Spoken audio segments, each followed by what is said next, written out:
नमस्कार, मैं कविता सिंह और आप देख रहे हैं DNN इंडिया। अजमेर के डॉक्टर भीमराव अंबेडकर सभागार में आज वित्तीय क्षेत्र में अनक्लेम्ड एक्ट के कुशल एवं त्वरित निपटान को सुगम बनाने हेतु आपकी पूंजी आपका अधिकार अभियान का शुभारंभ किया गया। इस कार्यक्रम के दौरान केंद्रीय राज्य कृषि मंत्री, अजमेर सांसद भागीरथ चौधरी सहित कई नेता मौजूद रहे। इस कैंपेन का मुख्य उद्देश्य लोगों को उनके अनक्लेम्ड फाइनेंशियल एक्ट को वापस दिलाने में मदद करना है। अजमेर के डॉक्टर भीमराव अंबेडकर सभागार में आज वित्तीय क्षेत्र में अनक्लेम्ड एक्ट के कुशल एवं त्वरित निपटान को सुगम बनाने हेतु आपकी पूंजी आपका अधिकार अभियान का शुभारंभ किया गया। इस कार्यक्रम के दौरान केंद्रीय कृषि मंत्री एवं अजमेर सांसद भागीरथ चौधरी सहित कई नेता मौजूद रहे। कैंपेन का मुख्य उद्देश्य लोगों को उनके अनक्लेम्ड फाइनेंशियल एक्ट को वापस दिलाने में मदद करना है। केंद्रीय कृषि राज्य मंत्री एवं अजमेर सांसद भागीरथ चौधरी ने बताया कि देश की आजादी के बाद प्रधानमंत्री नरेंद्र मोदी द्वारा किए गए कार्य सराहनीय हैं। ये कैंपेन आमजन के लिए फायदेमंद साबित हुआ है, जिसमें पुराने बैंक अकाउंट, बीमा पॉलिसी, शेयर और म्यूचुअल फंड्स में फंसी लाखों करोड़ों की रकम आसानी से निकाली जा सकेगी। वहीं उन्होंने बताया कि कई ऐसे लोग हैं जिन्हें पुराने खाता धारक द्वारा करवाई गई बीमा, म्यूचुअल फंड, बैंक अकाउंट आदि की उनके वारिस को जानकारी तक नहीं है। वह लोग भी अब इस कैंपेन के जरिए अपनी पुरानी राशि को वापस पा सकेंगे। उन्होंने बताया कि आपकी पूंजी आपका राइट्स कैंपेन का मुख्य उद्देश्य यही है कि ये राशि जिसकी है उस तक पहुंच जाए। अब तक 2 लाख की राशि ऐसी है जो जनता तक नहीं पहुंची है। अब ये कैंपेन के माध्यम से उन सभी खाता धारकों तक ये राशि पहुँचाई जाएगी। देश की आज़ादी के बाद प्रधानमंत्री नरेंद्र भाई मोदी जी ने एक बहुत बड़ा, मैं तो कह रहा हूँ, ये पुण्य का काम किया है। जो कई जिनके नाम पूंजी थी जमा, उनके नॉमिनी वो भी नहीं रहे, कई इसमें जटिलताएं, तो ये बहुत बड़ा, मैं कह सकता हूँ, सारे बैंक इसमें लगे हुए हैं और मैं कह सकता हूँ आम जन के फायदे के लिए तो है ये देश का इसमें भी भला है इसके अंदर, क्योंकि अनक्लेम इतने पूंजी पड़ी है जिसकी कोई उनको पता ही नहीं है। कईयों के जो वारिस हैं उनको जानकारी नहीं है।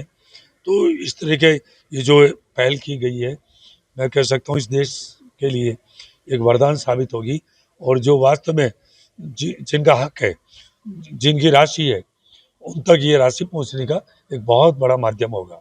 अनुमानित कितनी ऐसी राशि है जो मैं कहूँ लाखों करोड़ में है पूरे देश भर में, और कम से कम 2 लाख करोड़ रुपए ऐसी राशि है जो वो डम पड़ी है। अब सभी बैंक इसमें लगे हुए हैं और मैं कह सकता हूँ कि आम जन को इसमें बहुत बड़ी राहत।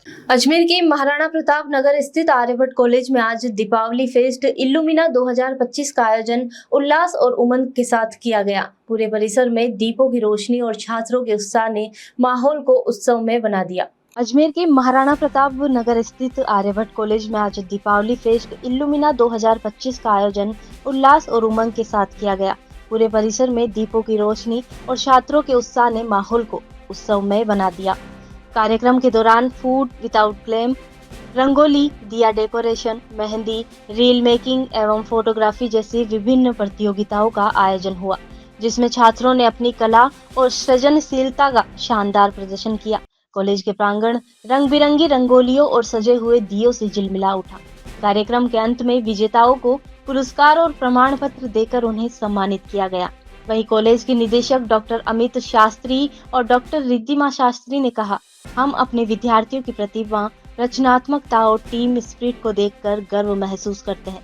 ऐसे आयोजन न केवल विद्यार्थियों में आत्मविश्वास बढ़ाते हैं, बल्कि उन्हें नेतृत्व और सहयोग का पाठ सिखाते हैं। कॉलेज के प्राचार्य डॉक्टर इंद्रप्रीत छाबड़ा और डॉक्टर कपिला पारिक ने बच्चों के जोश और नवाचार की सराहना करते हुए कहा कि छात्रों को इस ऊर्जा और सकारात्मकता के साथ भविष्य की राह पर अग्रसर रहना चाहिए। कार्यक्रम के समापन पर कॉलेज परिवार के समस्त अजमेर वासियों को दीपावली की हार्दिक शुभकामनाएं प्रेषित की और इल्यूमिना को कॉलेज की परंपरा का उज्जवल प्रतीक बनाया। इल्यूमिना 2025 ने आर्यभट्ट कॉलेज के दीपोत्सव की चमक को शिक्षा, सृजन और संस्कारों के संग जोड़ा। एक यादगार उत्सव जिसने हर चेहरे पर मुस्कान और दिल में रोशनी भर दी। नमस्कार, मैं doctor Inderpreet Chhabra, professor and principal Aryabhatta College of Management से आज हम लोगों ने अपने कॉलेज में दिवाली फेस्ट का ऑर्गेनाइज किया, जिसमें बच्चों ने बहुत अच्छे से पार्टिसिपेट करा। इस फेस्ट में हमने food without flame, rangoli, mehndi, photography, reel competitions का अरेंजमेंट किया, जिसमें बच्चों ने बहुत अच्छे से अपनी कला को प्रेजेंट किया है और हम लोगों ने प्राइज डिस्ट्रीब्यूशन सेरेमनी भी कंक्लूड किया था उसके बाद। Thank you so much to the chairperson Dr. Amit Shastri sir and director Dr. Ridhima Shastri ma'am for continuously motivating us to conduct such type of activities for our students. Wish you a very happy and safe Diwali to everyone. Thank you so much. नमस्कार, मैं doctor Kapila Parekh, principal Aryabhatta International College of Technical Education. आपको ये बताते हुए मुझे बहुत खुशी हो रही है कि आज हमने अपने कॉलेज में एक जिसकी सबको बहुत प्रतीक्षा रहती है, उस दिवाली फेस्ट का आयोजन किया, जिसका नाम इल्यूमिना था। इसमें हमने अपने बीबीए, बीसीए और एमबीए के छात्रों के लिए बहुत सारे कॉम्पिटिशन्स का आयोजन किया, जैसे दिया में डेकोरेशन, रंगोली, रील्स और फोटोग्राफी कॉम्पिटिशन। तो हम ये चाहते कि हमारे सारे बच्चों में टीम बिल्डिंग और क्रिएटिविटी भी हो, उसके लिए हमने ये प्रायोजन किया गया है। हम सब की तरफ से आप सबको बहुत बहुत हैप्पी दिवाली। अजमेर के जवाहरलाल नेहरू अस्पताल के ओपीडी ब्लॉक में आज एक नए क्लिनिक का शुभारंभ किया गया। ये क्लिनिक कोलोस्टोमी केयर नाम से जाना जाएगा। इस क्लिनिक में हर गुरुवार को कोलोस्टोमी से ग्रसित मरीजों का निःशुल्क इलाज किया जाएगा। डॉक्टर शिव कुमार बुनकर विभाग अध्यक्ष द्वारा आज इसकी गाइडलाइन को संचालित किया जा रहा है। अजमेर के जवाहरलाल नेहरू अस्पताल के ओपीडी ब्लॉक में आज एक नए क्लिनिक का शुभारंभ किया गया। ये क्लिनिक कोलोस्टोमी केयर नाम से जाना जाएगा। इस क्लिनिक में हर गुरुवार को कोलोस्टोमी से ग्रसित मरीजों का निःशुल्क इलाज किया जाएगा, जिसकी अधिक जानकारी के लिए एक यूजर गाइडलाइन जारी की गई है। मेडिकल कॉलेज के प्राचार्य अनिल सामरिया ने जानकारी देकर बताया कि कोलोस्टोमी देखभाल एक सर्जरी के बाद पेट से मल को बाहर निकालना और इकट्ठा करने की प्रक्रिया है। इसमें एक स्टोमा बनाना और बैग लगाना भी शामिल किया जाता है। इसके तहत स्टोमा के आसपास की त्वचा की भी देखभाल जरूरी है। कोलोस्टोमी बैग बदलने और कुछ मामलों में सिंचाई की विधि भी शामिल की जाती है। उन्होंने बताया कि डॉक्टर शिव कुमार बुनकर विभाग अध्यक्ष द्वारा आज गाइडलाइन को संचालित किया जा रहा है। साथ ही सर्जिकल यूनिट द्वारा कोलोस्टोमी के मरीजों को बैग बदलने के बारे में संक्षिप्त जानकारी दी जाएगी। अस्पताल ओपीडी ब्लॉक में सर्जरी जहां पर ब्लॉक है, सर्जिकल ओपीडी चलती हैं, वहाँ एक नया क्लिनिक चालू किया गया है जिसको कोलोस्टोमी केयर क्लिनिक कहा जाएगा। प्रत्येक गुरुवार के दिन जिनको की कोलोस्टोमी होती है, कोलोस्टोमी हमारे उदर के यहाँ पर एक छेद करके खाने के लिए या लैट्रिन के रास्ते पे कहीं पे पाउच लगाया जाता है, तो उसकी केयर के लिए निःशुल्क ये उपलब्ध कराया जाएगा। और प्रत्येक गुरुवार को कोलोस्टोमी, और इसके लिए यूज़र गाइडलाइन भी हमने आज रिलीज़ करी है। डॉक्टर शिव कुमार बुनकर साहब जो कि यहाँ के विभागाध्यक्ष हैं, वो इसको संचालित कर रहे हैं। उनकी पूरी टीम जो सर्जिकल यूनिट्स हैं सभी इसमें भागीदार रहेंगे। सभी अपने जो मरीज आते हैं जिनको कोलोस्टोमी की आवश्यकता होती है उनको बताएंगे किस तरह से इस पाउच को चेंज किया जाता है, और ये पाउच हमारा जवाहरलाल नेहरू अस्पताल में निःशुल्क बदला जाएगा प्रत्येक गुरुवार के दिन। इसकी और विस्तृत जानकारी के लिए मैं कहना चाहूँगा डॉक्टर शिव कुमार बुनकर जी इस पर प्रकाश डालें और बताएं कि किस तरह से। यहाँ रुकते हैं एक छोटे से ब्रेक के लिए। कैंसर बीमारी ही ऐसी है, चिंता तो होगी ना। लेकिन अब अपनी चिंता को बदलो विश्वास में, क्योंकि आदिनाथ कैंसर मेडिसिटी में है रेडियोथेरेपी, कीमोथेरेपी और कैंसर सर्जरी के उपचार के साथ आधुनिक सुविधाएं भी। विजिट करें आदिनाथ कैंसर मेडिसिटी एट चाची आवास अजमेर।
अजमेर के जवाहरलाल नेहरू अस्पताल में आज सभी चिकित्सकों और कर्मचारियों द्वारा विश्व एनेस्थीसिया दिवस मनाया गया।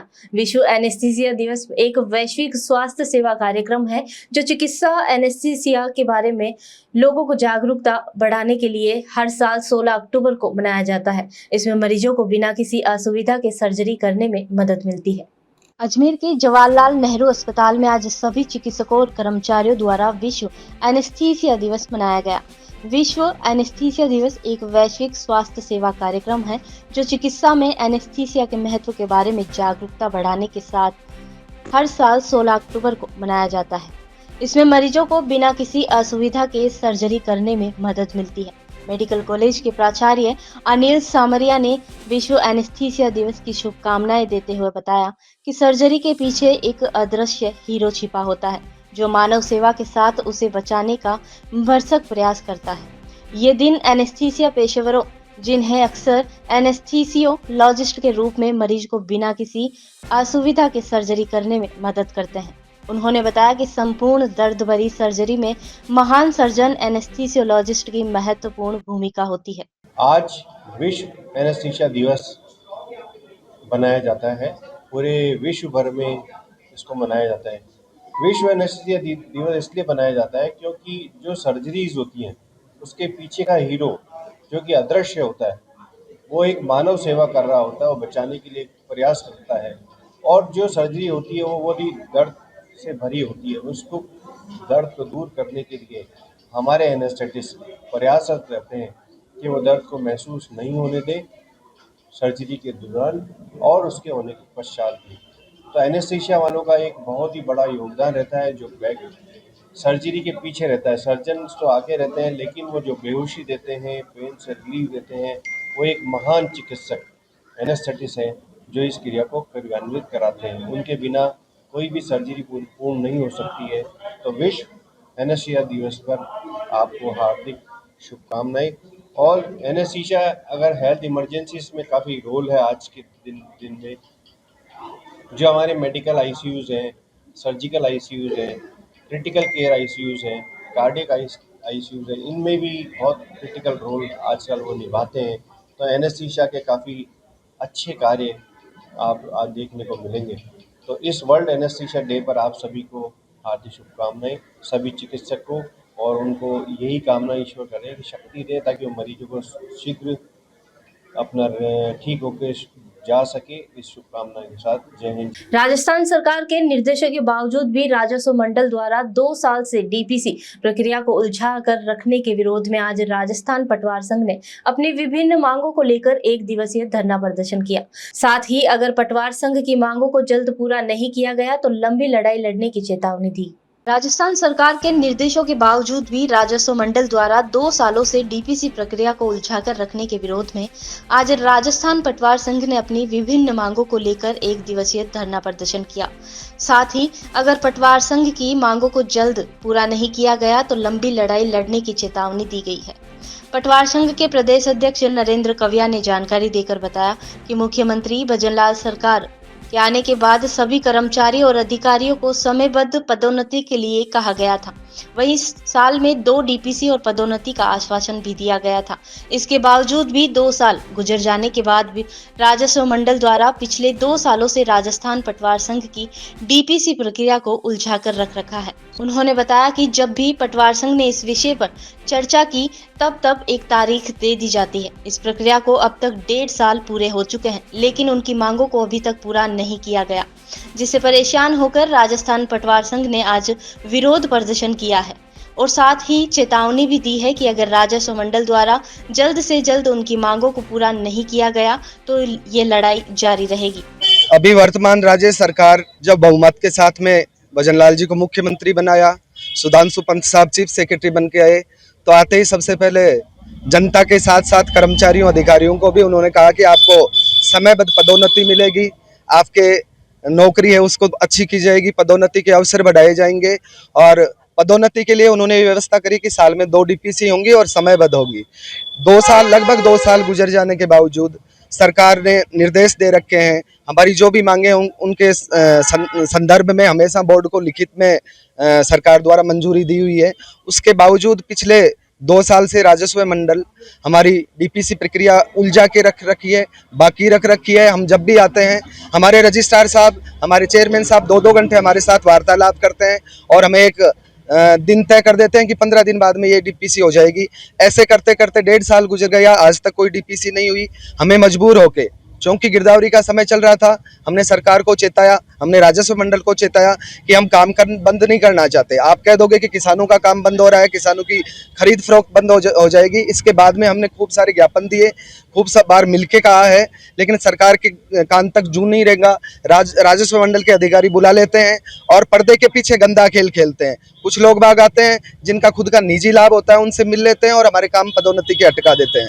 इससे मजबूर होकर आज हम सब लोगों ने, राजस्थान के समस्त पटवारी, समस्त भू अभिलेख निरीक्षक यहाँ इकट्ठे हुए हैं और चेतावनी के रूप में आज का ये कार्यक्रम धरने का होगा। और ये चेतावनी के बावजूद भी अगर हमारी पदोन्नति समय पर नहीं की जाती है तो इस राजस्व मंडल के सामने हमें लंबा एक आंदोलन करने का निर्णय लिया है और उस आंदोलन के माध्यम से हम हमारी मांगे पूरी करो। अजमेर के जवाहरलाल नेहरू अस्पताल में एक हैरान करने वाला मामला सामने आया है, जहां एक बुजुर्ग को इलाज के दौरान भर्ती करने से मना कर दिया गया। अजमेर के जवाहरलाल नेहरू अस्पताल से एक हैरान करने वाला मामला सामने आया है, जहां एक बुजुर्ग को इलाज करने के दौरान भर्ती करने से मना कर दिया गया। जानकारी के अनुसार जोन्सगंज निवासी अनाथ बुजुर्ग कैलाश के पैर में 2 साल पहले गंभीर चोट लगी थी, जो अब तक ठीक नहीं हो सकी। चोट के घाव में कीड़े पड़ चुके हैं। बावजूद इसके जेएलएन अस्पताल प्रशासन ने उन्हें भर्ती करने से इनकार कर दिया। बुजुर्ग कैलाश का पहले भी पैर का ऑपरेशन किया जा चुका है, लेकिन ऑपरेशन के बाद घाव और गहरा हो गया। दर्द और संक्रमण बढ़ने से उनके सहयोगी लक्ष्मण भाटी ने उन्हें दोबारा अस्पताल ले जाकर भर्ती करवाने की मांग की, लेकिन अस्पताल प्रशासन ने बेड खाली नहीं है का हवाला देते हुए भर्ती करने से मना कर दिया। इस अमानवीय व्यवहार से आघात होकर लक्ष्मण भाटी ने घायल बुजुर्ग के साथ जिला कलेक्टर को ज्ञापन सौंपा और अस्पताल प्रशासन के खिलाफ सख्त कार्यवाही करने की मांग की। बुजुर्ग कैलाश अनाथ है और उसके पैर में कीड़े पड़ चुके हैं, फिर भी अस्पताल उन्हें भर्ती करने से मना कर रहा है, जिसके चलते उन्होंने जिला कलेक्टर को ज्ञापन देकर न्याय की मांग की है। मामला ये है सर, ये जो कैलाश है ये जॉनगंज में रहते हैं, इनका आगे पीछे कोई भी नहीं है। मेरा स्कूल है सुभाष नगर के अंदर, माउंट मैरी पब्लिक स्कूल, उसी रास्ते पे पड़ता है। तो वहाँ पे जब मैंने इनको देखा था तो 2-4 दिन तक नोटिस करता था कि वहाँ पे क्यों रह रहे हैं, इनका कोई आगे पीछे नहीं है। तो उन्होंने बताया कि मेरे पैर में ऐसी चोट लग रखी है और मैंने जब देखा तो कीड़े पड़ रखे थे सर पैर के अंदर, तो मुझसे रहा नहीं गया। फिर जेएलएन अस्पताल लेके गए हम इनको। वहाँ पे 4-5 दिन तक जेएलएन वालों ने पट्टी वगैरह सब कुछ करी, लेकिन जब मैंने उनको बोला कि आप इनको एडमिट रख के इनका उपचार करिए तो उन्होंने साफ मना कर दिया। उन्होंने ये कह के मना कर दिया, सबसे बड़ी बात तो ये थी कि बेड नहीं है हॉस्पिटल के अंदर। ऐसा कभी हो सकता है कि हॉस्पिटल के अंदर बेड नहीं है? उन्होंने ये कह के मना कर दिया। और इनके आगे पीछे कोई नहीं है, इनकी सेवा कौन करेगा, जांच वगैरह होती है, सैंपल वगैरह होते हैं, वो कौन लेके आएगा, कौन ले जाएगा, ये कह के उन्होंने मना कर दिया। मैंने कहा अस्पताल है, सरकारी अस्पताल है, यहाँ पे अगर किसी का कोई नहीं है तो फिर उनका इलाज कौन करेगा? सरकारी अस्पताल में तो सब लोग आते हैं, सब लोग अपना इलाज करना, चाहे उसका कोई हो चाहे नहीं हो, सब लोग ये उम्मीद करते हैं कि सरकारी अस्पताल में के अंदर तो हमारा इलाज होगा। आज यहाँ कलेक्टर के अंदर लेके आए साहब, कलेक्टर साहब से मिलना है, उनके पास एक ज्ञापन देना है कि जेएलएन अस्पताल वाले ऐसी दुर्व्यवहार कर रहे हैं, उनको एडमिट करने से मना कर रहे हैं। तो आप वहाँ पे कुछ गुहार लगाइए हमारे लिए, कैलाश जी के लिए, ताकि इनका वापस से उपचार हो जाएगा। क्योंकि अब क्या है कि इन्होंने उनका ऑपरेशन तो कर दिया था, काफ़ी लड़ाई और मशक्कत के बाद बहुत लड़ाई करनी पड़ी उनसे, लेकिन क्या है कि उन्होंने ऑपरेशन किया तो उनके पैर की हालत ऐसी हो गई, उन्होंने सही तरीके से इलाज नहीं किया, जिसकी वजह से आप देख सकते हैं उनके पैर की हालत क्या हो रखी है अभी इस वक्त। तो अब पैर काटने की नौबत आ गई है। ताकि वहाँ अभी जाने से पहले मैं कलेक्टर साहब से मिलने आया हूँ कि इनका जो भी पैर काटना है या फिर जो भी कुछ इलाज करना है, आप पहले वहाँ पे फोन कर। खबरों के सफर में अभी सिर्फ इतना ही, फिर हाजिर होंगे खबरों के नए सफर के साथ। तब तक के लिए दीजिए इजाजत, नमस्कार।